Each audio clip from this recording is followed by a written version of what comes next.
यहूदा की किताब पर चलते हैं। मैं आपको बताता हूं कि उसके ऊपर आपको इंतजार करवाने की बजाय मैं आज रात क्या करना चाहता हूं। आज की रात कृपा क्या है और कृपा क्या नहीं है, इस बारे में बात करना चाहता हूं। और मैं आगे बढ़कर इसे आपको देना चाहता हूं और फिर मैं इस पर वापस आऊंगा और सिखाऊंगा। आप सुन सकते हैं कि हम इसमें कहां जा रहे हैं। आप इस श्रृंखला से क्या उम्मीद कर सकते हैं। तो सबसे पहले नंबर 1, कृपा पाप का अनुज्ञा पत्र नहीं है। कृपा पाप का अनुज्ञा पत्र नहीं है। कृपा पाप या पाप के लिए अनुज्ञा पत्र का बहाना नहीं है, और आज की रात हम वो देखेंगे। नंबर 2, कृपा आलसी बनने का अनुज्ञा पत्र नहीं है। कृपा आलसी बनने का अनुज्ञा पत्र नहीं है। नंबर 3, दया दयनीय परिस्थितियों के लिए व्यवस्थित करने का प्रोत्साहन नहीं है। दया दयनीय परिस्थितियों के लिए व्यवस्थित करने का प्रोत्साहन नहीं है। दूसरे शब्दों में कुछ लोग अच्छी तरह से कहते हैं, आप जानते हैं, वे बुरी चीजें होती हैं, पर परमेश्वर का शुक्रिया अदा करने से वे चीजें वहीं रुक जाती हैं। नहीं। नंबर 4, कृपा सस्ती नहीं होती। मैं इसके लिए इंतजार नहीं कर सकता। कृपा सस्ती नहीं होती। नंबर 5, कृपा पूर्ण कृपा से भरे परमेश्वर से आती है। यह महत्वपूर्ण है। कृपा एक परमेश्वर से आती है जो पूरा कृपा से भरा है। और नंबर 6, कृपा परमेश्वर की अनुपयुक्त अयोग्य अनुपार्जित एहसान है। अनुपयुक्त अयोग्य अनुपार्जित एहसान। नंबर 7, ये जो कृपा होती है ये हमारे लिए, हम में और हमारे लिए। कृपा परमेश्वर का कार्य हमारे लिए और हम में और हमारे द्वारा। ये था नंबर 7। और फिर नंबर 8, इसे यहां समाप्त करता हूं कि कृपा ही ईसा मसीह है। अब ये बहुत महत्वपूर्ण है। मैंने ये सब सिखाने के बारे में सोचा है। इसका एक कारण है, क्योंकि मैंने सुना है कि लोग बातें करते हैं, कि ऐसी बातें करते हैं जो आपने नहीं की हैं। आप जानते हैं कि मैं कृपा के अधीन हूं, ये और वो। आप ये सब वास्तव में खतरनाक टिप्पणी सुनते हैं जो किसी ने नहीं कहा। ऐसी बातें सुनते हैं जो किसी ने कही ही नहीं। शायद हमें एक सबक बनाने की जरूरत है जहां हम इस बारे में बात करते हैं कि वास्तव में परमेश्वर के वचन के अनुसार कृपा क्या है और कृपा क्या नहीं है। परमेश्वर के वचन के अनुसार तो कृपा पाप का अनुज्ञा पत्र नहीं है। एक नजर इस पर डालते हैं। वो धर्म ग्रंथ लेना है और उसमें से प्रत्येक पर लागू करना है। आपको कुछ चीजें सोचने के लिए देता हूं और आपको उस पर विचार करना है, ताकि उचित रूप से सत्य का विभाजन करें। सत्य का विभाजन करें जहां कृपा संबंधित है, जिससे आप जान जाएंगे कि कृपा क्या है और क्या नहीं। तो कृपा पाप का अनुज्ञा पत्र नहीं है। दूसरे शब्दों में, कृपा एक पाप पूर्ण जीवन शैली के लिए एक बहाना नहीं है, भले ही लोग पहले से ही बहाने के साथ या उसके बिना पाप करते हों। लेकिन कृपा एक पापी जीवन शैली के लिए बहाना नहीं है, भले ही लोग बहाने के साथ या उसके बिना पाप करते हों।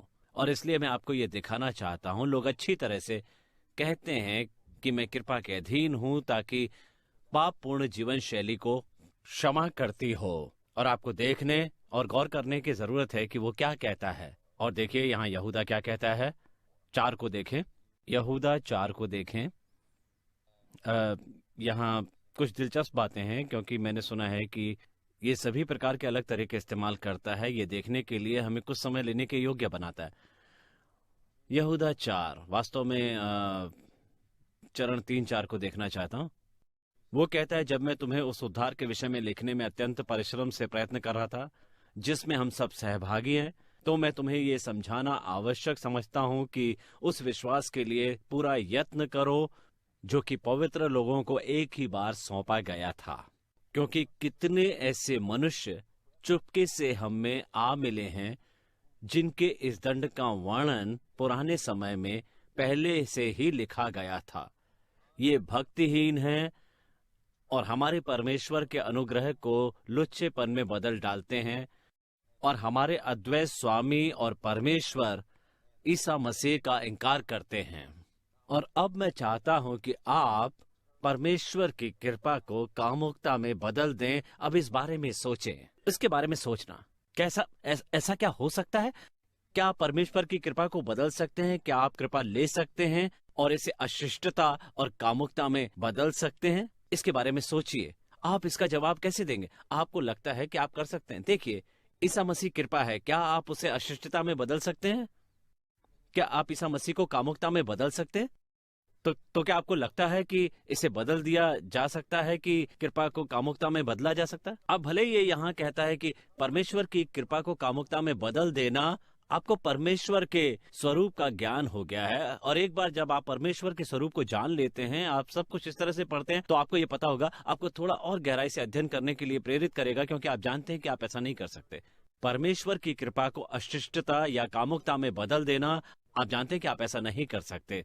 अब सुने एम्पलीफायर क्या कहता है। वो कहता है कि कुछ पुरुषों के लिए चुपके से ये छुपकर है, और आप जानते हैं अदृश्य रूप से, किसी का ध्यान नहीं, एक द्वार से गुप्त रूप से प्रवेश करना। गुप्त रूप से प्रवेश, उसकी कयामत की भविष्यवाणी बहुत पहले की गई थी। अधर्मी व्यक्ति को गुमराह करते हैं और हमारे परमेश्वर की कृपा, आशीर्वाद और एहसान को कानून विहीनता में, भोलेपन, अनैतिकता, एक परित्यक्त इनकार करते हैं हमारे एकमात्र मालिक और परमेश्वर ईसा मसीह को। इस तरह से वो परमेश्वर की कृपा को अराजकता में बदलने की बात कर रहा है। अब अगर आप इसे मानते हैं या नहीं, अभी भी कुछ लोग हैं जो मुझे ऐसा करने का आरोप लगाते हैं। यहाँ देखिए, ये परमेश्वर की कृपा ले रहा है और इसे अराजकता में बदल रहा है। वो लोगों को पाप करने का अनुज्ञा पत्र देता है। आप ऐसा नहीं कर सकते। कृपा को कानून विहीनता में बदल दिया जा सकता है। तो आइए देखें कि शब्द का क्या अर्थ है। बदलाव शब्द को देखें, ये स्पष्ट रूप से आधारभूत शब्द है। तो क्या ये परमेश्वर की कृपा को कामुकता में बदल रहा है? कोई संयम या अराजकता नहीं। क्या ये इसे बदल रहा है परमेश्वर की कृपा को उसमें अनैतिकता में? क्या ये कृपा को अनैतिकता में बदल रहा है? ठीक है, शब्द बदलाव क्या है यहाँ पर? उसकी मूल परिभाषा में स्थानांतरित करने के लिए शब्द है। जब आप किसी चीज को स्थानांतरित करते हैं तो आप उसकी जगह लेते हैं या आप स्थानों को उससे बदलते हैं। आप स्थानांतर करते हैं, आप जगह बदलते हैं। उसके साथ जगह बदल लेता तो मैं वहीं बैठता जहां वो है और वो वहां खड़ा होता जहां पर मैं हूं। उसकी जगह मेरा बैठना और उसका मेरी जगह खड़ा होना, यही कहलाता है जगह बदलना। चलिए करके देखते हैं। बदलना, हमारे स्थानों को, मैं अपना स्थान बदल रहा हूं, आप वहां और मैं यहां हूं। ठीक है। तो वास्तव में यहां पर हुआ क्या? मैंने स्थानों को बदल दिया है। मैं रियान में रूपांतरित नहीं हुआ और ना ही वो मुझ में रूपांतरित हुआ। हमने स्थान बदल दिए थे। कृपा अनैतिकता में बदलने वाली नहीं है, लेकिन उसका अभिप्राय यह है कि जब आप स्थान बदलते हैं तो कृपा को हटा दें और कृपा के स्थान पर पाप डाल दें। क्या आप वो देख रहे हैं? वो यही है, इस बारे में बात कर रहा है। कृपा को रास्ते से हटाओ, स्थानों को बदलो और अनैतिकता रखो जहां कृपा होनी चाहिए। और यदि आप अनैतिकता को रखते हैं जहां कृपा होनी चाहिए, ये बहुत अच्छा लगता है, यहाँ नीचे बैठकर इस तरह पढ़ाया जाता है। यदि आप अनैतिकता को रखते हैं जहां कृपा होनी चाहिए, तो वहीं पे ही समस्या है। कृपा कामुकता में रूपांतरित नहीं हुई थी। आपने अनैतिकता को रखा जहां कृपा होनी चाहिए और इसलिए वो कामुकता वहां है। वहां कोई संयम नहीं है क्योंकि कृपा वहां नहीं है। लेकिन अगर कृपा की सही जगह पर थी, हम फिर से स्थानांतरण करने जा रहे हैं, हम स्थान बदलने जा रहे हैं। यदि कृपा सही जगह पर थी जहां उसे होना चाहिए, तो वहां कामुकता नहीं होगी।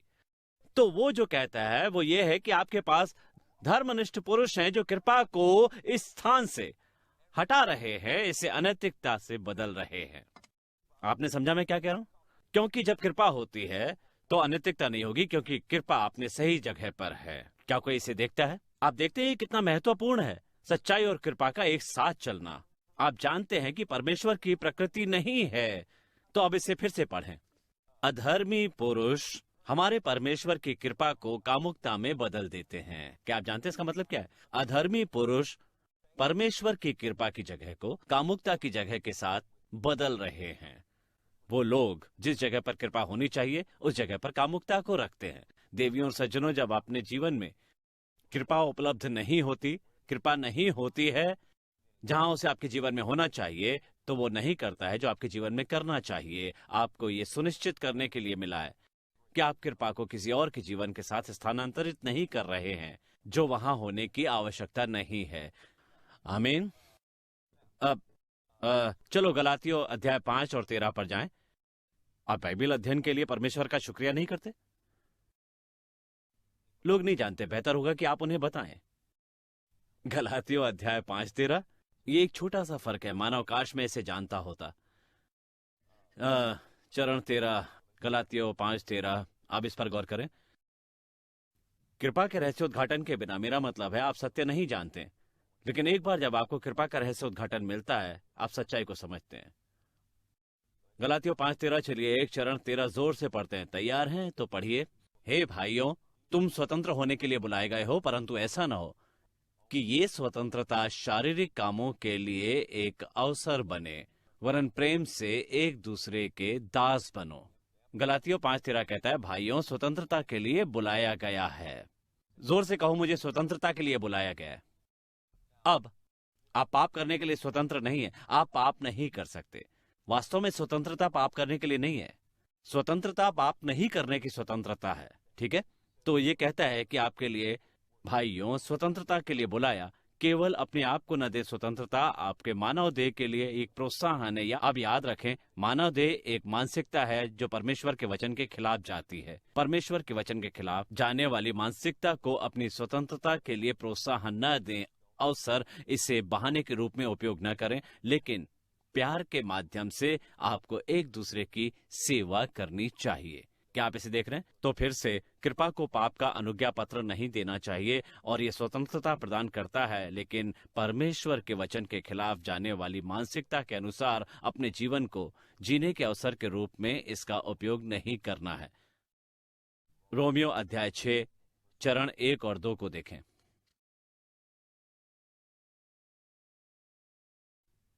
सो हम क्या कहें? अब जब कृपा यहां है, क्या हम पाप करते रहें कि अनुग्रह बहुत हो गया है इसलिए पाप करते रहें? कदापि नहीं। हम जब पाप के लिए मर गए तो फिर आगे को उसमें क्यों कर जीवन बिताएं? मैं फिर से कहना चाहूंगा कि जब पाप के लिए मर गए तो फिर आगे को उसमें क्यों कर जीवन बिताएं? सवाल वही है कि पाप के लिए क्यों जिएं? उस पापी स्वभाव के लिए हम कैसे मर सकते हैं? पापी स्वभाव पाप की जड़ है। पापी स्वभाव पाप को पापी होने के लिए जिम्मेदार है। कह सकते हैं कि पापी स्वभाव पापी होने की जड़ है। एक बार फिर से कहता हूं कि पापी स्वभाव पापी होने के लिए जिम्मेदार होता है। एक पक्षी उड़ता है क्योंकि वो उसकी प्रकृति है। एक मछली पानी में तैरती है, ये उसकी प्रकृति है। और आप जानते हैं पापी पाप करते हैं क्योंकि उनके पास पाप करने की प्रकृति है। ये नए सृजनकारक लोग हैं, ये धार्मिकता में काम करते हैं क्योंकि इनके पास ऐसा करने की प्रकृति है। और इसलिए पौल कहता है कि आप ऐसे कैसे कर सकते हैं? हमारे पास अब ऐसा करने का स्वभाव नहीं है, इसलिए आप धर्म ग्रंथों को अच्छा करने के लिए एक बहाना नहीं ढूंढ सकते। मैं परमेश्वर की कृपा के अधीन हूं, इसलिए मुझे पाप में वृद्धि करने दे। और आप सावधान हो गए क्योंकि कुछ लोग जो ऐसा करेंगे। इसलिए कृपा और धार्मिकता की शिक्षा लोगों को पाप से मुक्त नहीं करेगी, बल्कि लोगों को पाप के प्रभुत्व से मुक्त करेगी ये शिक्षा। तो जब हम स्वतंत्रता की बात करते हैं तो हम पाप करने की स्वतंत्रता के बारे में बात नहीं कर रहे हैं। ये क्या करेगा कि वह लोगों को पाप के प्रभुत्व से मुक्त करेगा, उस पापी प्रकृति से जो उन्हें पाप करवाने का कारण बनती है, और वो पापी बनता है। तो अब अगर आप रोमियो 6 में हैं और चरण 14 को देखते हैं, रोमियो 6 का 14, तो चरण 14 ये कहता है कि तुम पर पाप की प्रभुता न होगी क्योंकि तुम व्यवस्था के अधीन नहीं हो वरन अनुग्रह के अधीन हो। आपने देखा ये कितना स्पष्ट है? और तुम पर पाप की प्रभुता नहीं होगी। तो क्यों क्यों कहेगा कि आप पर पाप का प्रभुत्व नहीं होगा? वो कहता है कि पाप कानून के अधीन नहीं है, इसलिए वो यहाँ जो कह रहा है वो कानून के तहत है। पाप का आप पर प्रभुत्व है, लेकिन कृपा के तहत ये आप पर हावी नहीं होगा। तो जब आप कृपा के अधीन होते हैं तो पाप आपके जीवन पर हावी नहीं होता है। जब आप लोगों को ये कहते हैं और सुनते हैं कि मैं कृपा के अधीन हूं, लेकिन उन पे पाप हावी हो रहा है, तो फिर आप जानते हैं कि किसी न किसी तरह से उनके पास ये नहीं है। किसी न किसी तरह से वे अभी भी कानून द्वारा काम कर रहे हैं, और परमेश्वर का शुक्र है कि आपके पास एक समझ है ताकि आप उसे समझ सकें। इसलिए कुछ लोग इसे इस तरह पढ़ेंगे और तुम पर पाप की प्रभुता न होगी, तुम उसकी प्रभुता के अधीन नहीं होगे।